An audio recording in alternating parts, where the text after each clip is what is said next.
Social মিডিয়াতে কিছু কিছু কন্টেন্ট ক্রিয়েটারদের নিয়ে বর্তমানে এমন একটা পরিস্থিতি সৃষ্টি হয়েছে যেটা দেখে কিন্তু অনেকেই চুপ থাকতে পারেনি। রিসেন্টলি আখিকে নিয়ে কিন্তু বারিশ হকও একটা পোস্ট শেয়ার করেছে।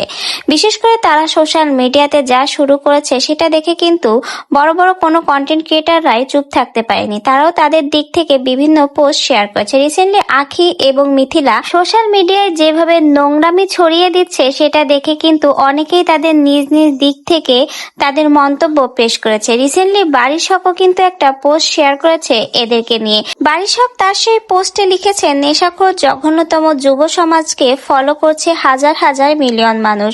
এই সকল কন্টেন্ট ক্রিয়েটর ও টিকটকারদের আইনের আওতায় আনা খুব জরুরি, নাইলে যুব সমাজের সুশৃঙ্খলতা শেষ হবেই, সাথে এই সামাজিকতার যোগাযোগ মাধ্যমও ধ্বংস হবে।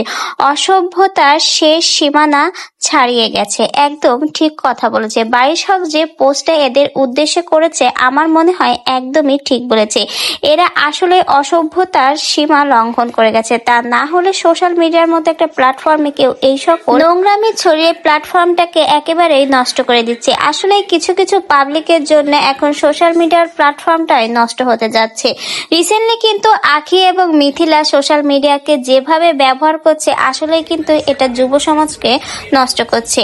বারিশ হক এদের হয়ে যে পোস্টটা দিয়েছে একদমই আমার মনে হয় উচিত পোস্ট দিয়েছে। আপনারাও বলবেন আসলে কি সে তার পোস্টে যে কথাগুলো বলেছে একটাও কি ভুল কথা বলেছে? আসলে এদের কিন্তু আইনের আওতায় আনা উচিত। তা না হলে এরা এভাবেই নোংরামি ছড়িয়ে যাবে, আর এইগুলো দেখে কিন্তু পরবর্তী যুব সমাজটাও নষ্ট হয়ে যাবে। তো ভিউয়ার্স, আপনাদের কি মনে হয় মিথিলা আর আখি যে কাজটা সোশ্যাল মিডিয়াতে বসে বসে করছে এই কাজটা কি তারা আদেও ভালো কাজ করছে? আর এদের হয়ে বারিশ হক যে কথাগুলো বললো আপনার কাছে কথাগুলো কতটা যৌক্তিক মনে হয়? আমার মনে হয় সে একেবারেই ঠিক কথা বলেছে। এদের আইনের আওতায় আনা উচিত এবং সোশ্যাল মিডিয়ার প্ল্যাটফর্ম থেকে এই সকল মানুষকে বিতাড়িত করা উচিত, এদের শাস্তি দেওয়া উচিত। তা না হলে এদের জন্য কিন্তু যুব সমাজটা নষ্ট হয়ে যাবে।